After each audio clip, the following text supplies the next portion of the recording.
people who were in charge rounded up all of the men, women, and children. Men, women, and children. Where the Martys Park is just a couple of 100 yards from where the Kennedy assassination was. And on that hill is where they hung those 3 men. Martyrs Park, I think, was especially poignant in that way because there were 3 men who were lynched there unfairly, without evidence, proclaimed that they were burning down buildings in Dallas in 1860, and then they were lynched, and the burnings went on.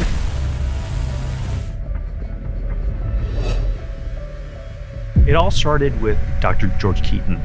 He had this quote that was basically our springboard, and he had mentioned that before design was created, he felt that the memorial should be a reverent reminder that lynchings happen on the ground that we walk in every day.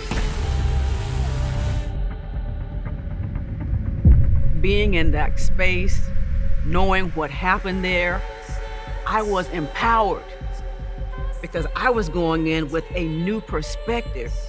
Historically, lynchings were public recreation.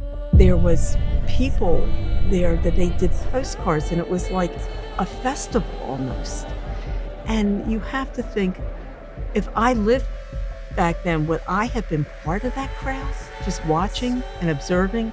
Humanizes someone who has been lost to history and is anonymous. So when you name the names, it becomes personal. 3 men, Cato, Sam, and Patrick. So that space has always had a tragic ending to it. We want to forget what happened here, but it is impossible not to wonder what broken song in the human heart led to this.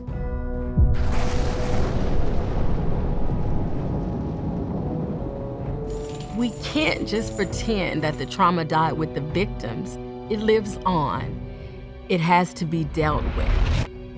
So shadow lines, the composition of the piece itself is that of is similar to a sundial in that it tells time.